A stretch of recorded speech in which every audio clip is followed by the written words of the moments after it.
దీనికి సంబంధించిన పూర్తి అప్డేట్స్ అందించడానికి మా ప్రతినిధి మధు అవైలబుల్ గా ఉన్నారు. మధు చెప్పండి, ప్రెసెంట్ అక్కడ ఎవరెవరు చేరుకున్నారు, ఎవరెవరు నివాళులు అర్పిస్తున్నారు?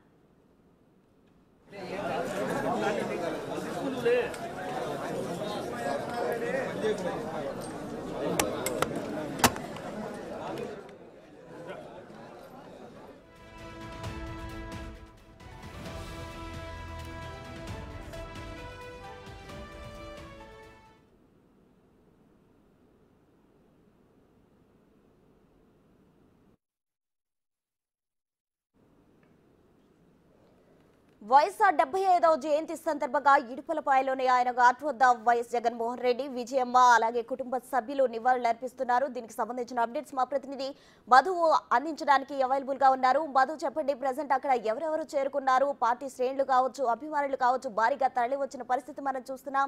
ఎవరెవరు నివాళులు అర్పిస్తున్నారు మధు? ప్రసన్న మాజీ సీఎం దివంగత నేత వైఎస్ రాజశేఖర రెడ్డి 75వ జయంతి వేడుకల సందర్భంగా కడప జిల్లాలోని ఇడుపులపాయలో ఇప్పటికే భారీ ఏర్పాట్లు చేసినట్లయితే తెలుస్తుంది. అయితే ఈ జయంతి వేడుకల్లో భాగంగా మాజీ సీఎం జగన్మోహన్ రెడ్డి ఆయనతో పాటు తన భార్య భారతిరెడ్డి కావచ్చు, అలాగే తల్లి విజయమ్మ కావచ్చు, అలాగే జిల్లా వైసీపీకి చెందిన నేతలు కావచ్చు భారీ ఎత్తున పాల్గొన్నట్లు తెలుస్తుంది. ఏది ఏమైనా కూడా ఉదయం 7:35 జయంతి వేడుకల్లో సీఎం జగన్మోహన్ రెడ్డి అయితే మాజీ సీఎం జగన్మోహన్ రెడ్డి అయితే పాల్గొన్నట్లు తెలుస్తుంది. మరోవైపు ఈరోజు 8:45 పిసిసి అధ్యక్షురాలు వైఎస్ షర్మిల కూడా పాల్గొనేటట్లు తెలుస్తుంది. ఆమెతో పాటు కొంతమంది కాంగ్రెస్ నేతలు, ప్రముఖ కాంగ్రెస్ నేతలు కూడా పాల్గొనే అవకాశం ఉన్నట్లయితే తెలుస్తుంది.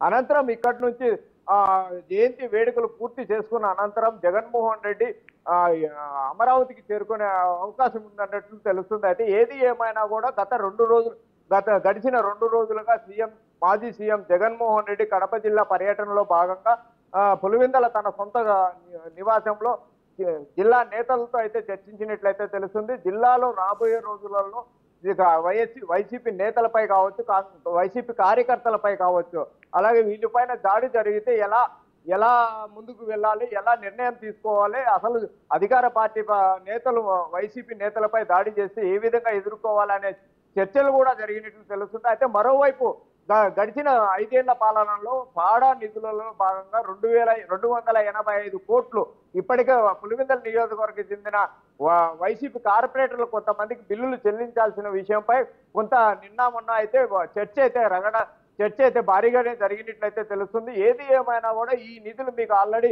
అలాట్మెంట్ చేశాం కదా, ఎందుకు మీకు రాలేదని ఆ వాదనలు కూడా వినిపిస్తున్నట్లయితే తెలుస్తుంది. మరోవైపు అయితే పులివెందుల నియోజకవర్గంలో మెడికల్ కాలేజ్ అయితే ఎవరైతే నిర్మించారో పెద్దిరెడ్డి రామచంద్రారెడ్డికి సంబంధించిన ఓ సంస్థ మెడికల్ కాలేజ్ నిర్మించిందే, ఆ సంస్థకి పాడా నిధులు చేరాయనే ఉద్దేశంతో వైసీపీకి చెందిన కార్పొరేట్లు అయితే కొంచెం ఆందోళన అయితే వ్యక్తం చేసినట్లయితే తెలుస్తుంది. మరోవైపు కడప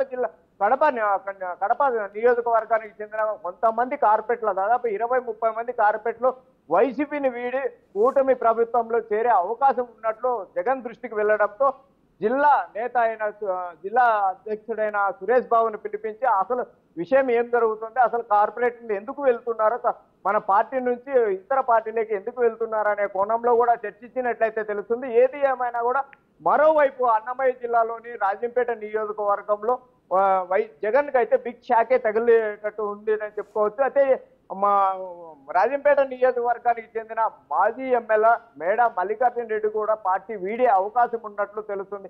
ఏది ఏమైనా ఈ 75వ జయంతి వేడుకలు జరుపుకునే అనంతరం అక్కడ నుంచి ప్రత్యేక విమానంలో గన్నవరం చేరుకున్నట్లు తెలుస్తుంది. ప్రస్తుతం